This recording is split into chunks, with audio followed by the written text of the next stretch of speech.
Hai semuanya, saya Triwulansari, guru ekonomi SMA Yapera. Dalam video kali ini saya akan menjelaskan tentang jurnal penyesuaian atau adjusting entries.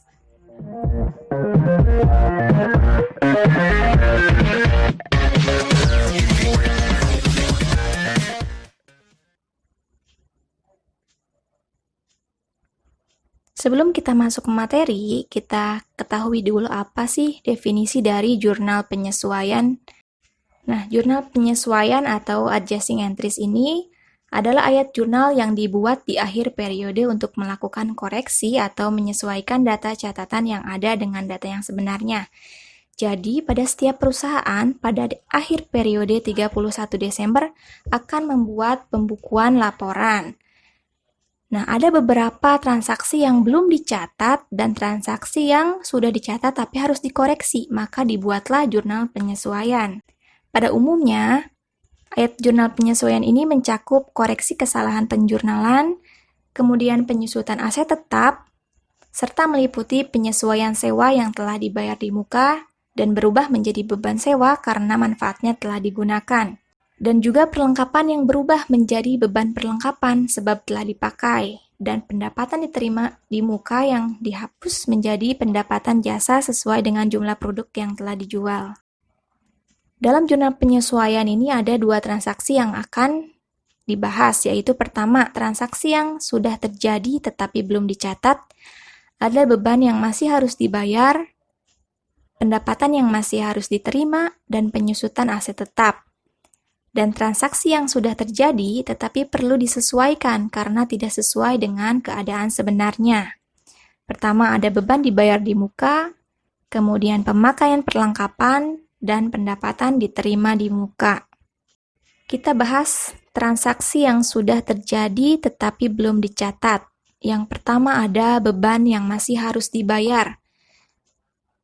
Contoh, apabila kalian menemukan soal seperti ini, gaji karyawan untuk bulan Desember 2019 akan dibayar pada 2 Januari 2020 sebesar 8 juta rupiah. Maka kalian akan mencatat jurnal penyesuaian yang dibuat pada 31 Desember, yaitu beban gaji pegawai di debit sebesar 8 juta rupiah, utang gaji di kredit sebesar 8 juta rupiah. Transaksi yang kedua, pendapatan yang masih harus diterima. Contoh, pada soal apabila di akhir periode 2019 terdapat pendapatan bunga yang masih harus diterima dari simpanan di bank sebesar Rp2.500.000. Pendapatan bunga tersebut akan diterima pada 3 Januari 2020. Maka kalian akan menulis jurnal penyesuaian yang dibuat 31 Desember yaitu piutang bunga di debit sebesar Rp2.500.000 dan pendapatan bunga di kredit sebesar Rp2.500.000. Yang ketiga, ada transaksi penyusutan aset tetap. Yang ketiga, penyusutan aset tetap. Contoh, apabila kalian menemukan soal, pada periode 2019 dibeli sebuah kendaraan seharga Rp240 juta. Kendaraan tersebut memiliki umur ekonomis 10 tahun dan nilai residu Rp30 juta.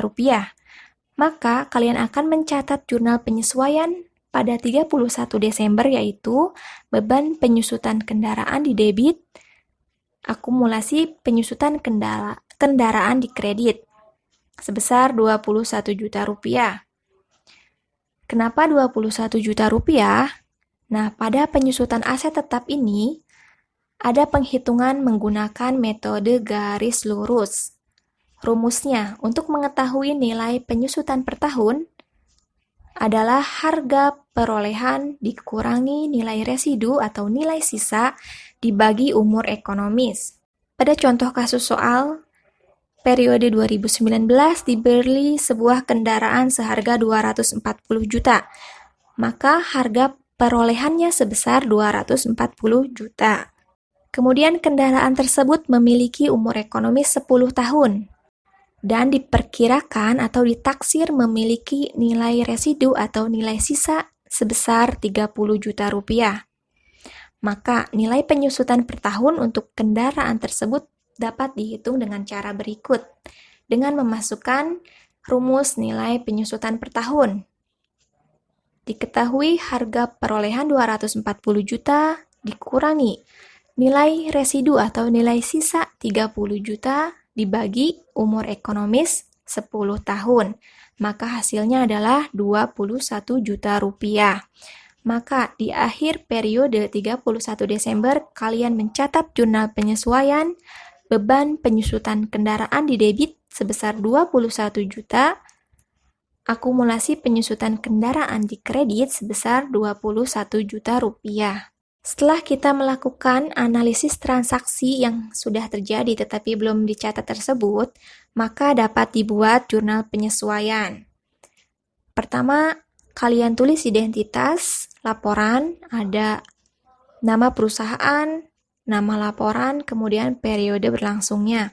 Kalian tulis nama perusahaan, jurnal penyesuaian, kemudian per 31 Desember 2019.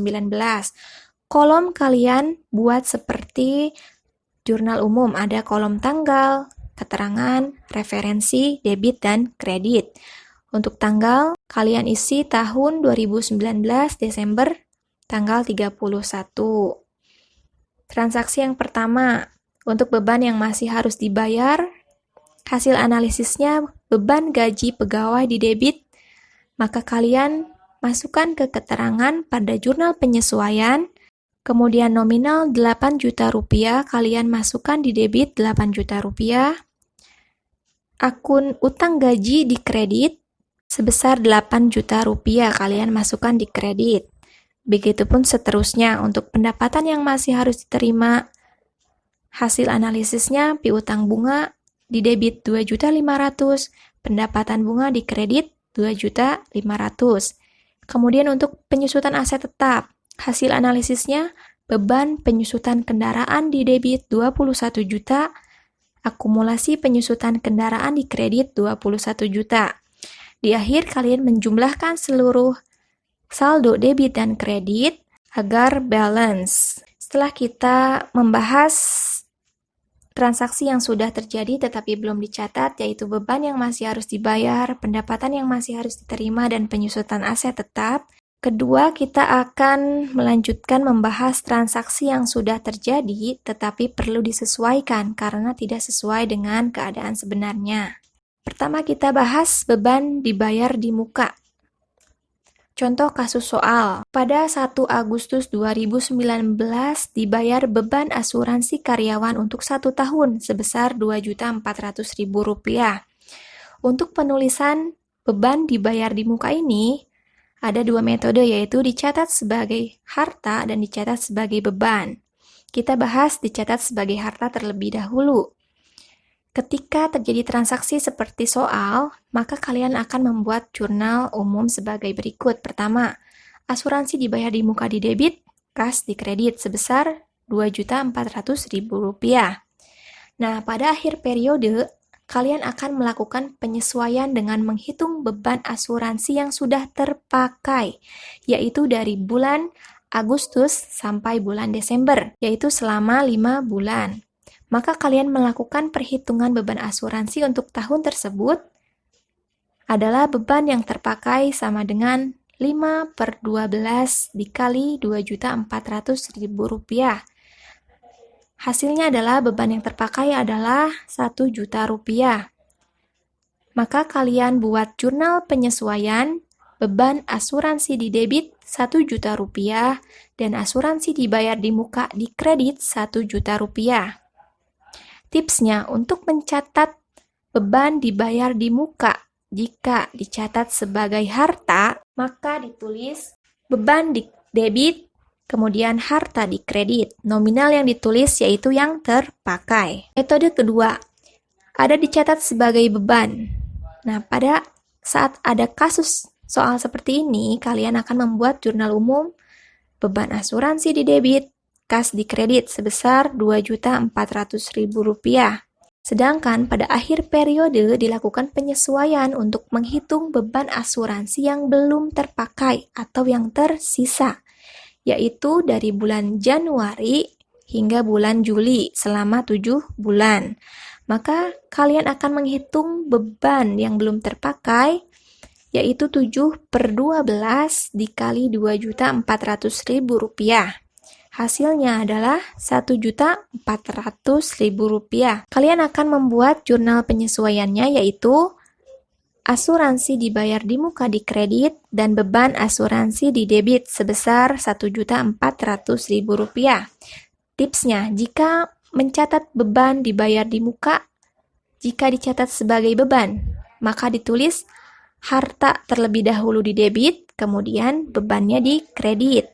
Nominal yang ditulisnya yaitu yang belum terpakai atau yang tersisa. Transaksi yang kedua, ada pemakaian perlengkapan. Contoh soal, selama periode akuntansi tahun 2019 dilakukan pembelian perlengkapan kantor sebesar Rp15 juta. Setelah dilakukan pemeriksaan fisik pada akhir periode, diketahui bahwa persediaan perlengkapan sebesar Rp5 juta. Nah, jika kalian menemukan kasus soal seperti ini, di awal Januari ada perlengkapan sebesar Rp15 juta, tapi di akhir Desember kalian mencatat persediaan yang tersisa hanya Rp5 juta. Maka, untuk menghitung pemakaian perlengkapan ada dua metode. Pertama, jika dicatat sebagai harta, kalian menulis nominalnya yang terpakai. Jika dicatat sebagai beban, kalian menulis nominalnya yang belum terpakai atau yang tersisa. Nah, untuk menghitung pemakaian perlengkapan, jika dicatat sebagai harta, kalian tinggal menjumlahkan awal persediaan perlengkapan, yaitu 15 juta, dikurangi dengan perlengkapan yang tersisa, yaitu 5 juta. Hasilnya adalah 10 juta. Maka dibuat jurnal penyesuaian pada 31 Desember, yaitu beban perlengkapan di debit Rp10 juta, perlengkapan di kredit Rp10 juta. Tipsnya, jika kalian mencatat pemakaian perlengkapan, jika dicatat sebagai harta, tulis dulu beban perlengkapan di debit, kemudian perlengkapan di kredit. Nominal yang ditulis adalah yang terpakai. Metode yang kedua yaitu dicatat sebagai beban. Jika berdasarkan kasus soal tadi, maka telah diketahui perlengkapan yang belum terpakai atau yang tersisa adalah Rp5 juta. Maka kalian dapat langsung membuat jurnal penyesuaian, yaitu perlengkapan di debit sebesar Rp5 juta dan beban perlengkapan di kredit sebesar Rp5 juta. Tipsnya, jika kalian mencatat pemakaian perlengkapan, dicatat sebagai beban. Pertama menulis perlengkapan di debit, kemudian beban perlengkapan di kredit. Nominal yang ditulis adalah yang belum terpakai atau yang tersisa. Transaksi yang ketiga adalah pendapatan diterima di muka. Apabila kalian menemukan contoh soal seperti berikut, pada tanggal 1 Agustus 2019, diterima pendapatan sewa untuk 1 tahun sebesar Rp18 juta. Untuk pendapatan diterima di muka ini, ada dua metode pencatatan. Pertama, dicatat sebagai hutang. Kedua, dicatat sebagai pendapatan. Kita bahas untuk dicatat sebagai hutang terlebih dahulu. Pendapatan diterima di muka. Nah, pada saat terjadi transaksi, maka kalian akan menulis jurnal umum, kas di debit sebesar Rp18 juta, sewa diterima di muka di kredit Rp18 juta. Namun, pada akhir periode dilakukan penyesuaian dengan menghitung pendapatan sewa yang sudah menjadi hak perusahaan sampai 31 Desember 2019, yaitu selama 5 bulan, dari Agustus sampai dengan Desember. Nah, pendapatan yang menjadi hak perusahaan dihitung dengan cara sewa yang sudah menjadi hak, yaitu 5/12 dikali Rp18 juta. Hasilnya Rp7.500.000. Di akhir periode dibuat jurnal penyesuaian. Sewa diterima di muka di debit, pendapatan sewa di kredit sebesar Rp7.500.000. Tipsnya, jika dicatat sebagai hutang, maka ditulis pendapatan diterima di muka di debit, kemudian pendapatan. Tipsnya, jika dicatat sebagai hutang, maka sewa diterima di muka di debit, kemudian pendapatan sewa di kredit. Nominal yang ditulis adalah yang sudah menjadi hak. Kedua, ada metode pencatatan dicatat sebagai pendapatan. Ketika ada contoh soal tersebut, maka kalian akan menulis jurnal umum kas di debit 18 juta, pendapatan sewa di kredit 18 juta rupiah. Namun, pada akhir periode, kalian melakukan penyesuaian untuk menghitung pendapatan sewa yang belum menjadi hak perusahaan, yaitu selama 7 bulan, dari Januari hingga Juli. Maka, pendapatan yang belum menjadi hak perusahaan dihitung sebagai berikut. 7/12 dikali 18 juta rupiah. Hasilnya 10.500.000 rupiah. Maka dibuat jurnal penyesuaian pendapatan sewa di debit sebesar 10.500.000 rupiah dan sewa diterima di muka di kredit 10.500.000 rupiah. Tipsnya, jika mencatat pendapatan diterima di muka, jika dicatat sebagai beban, maka kalian tulis dulu pendapatan sewa di debit, kemudian sewa diterima di muka di kredit. Nominal yang ditulis adalah yang belum menjadi hak. Setelah kalian melakukan analisis transaksi tersebut, maka kalian akan membuat jurnal penyesuaian pada periode 31 Desember 2019 dengan menuliskan akun-akun yang sudah kalian analisis transaksinya. Kalian masukkan nominalnya di debit dan kredit dan pastikan bahwa saldo akhir debit dan kredit adalah balance. Maka jurnal penyesuaian yang kalian buat telah selesai. Saya Triwulansari, demikian video tentang jurnal penyesuaian kali ini. Untuk mendapatkan slide presentasi ini, silahkan cek di kolom deskripsi. Dan jika ada pertanyaan, silahkan langsung tulis pertanyaan Anda di kolom komentar. Jika video ini bermanfaat untuk Anda dan orang lain, silahkan like dan share. Jangan lupa subscribe untuk mendapatkan video terbaru dari channel ini. Terima kasih.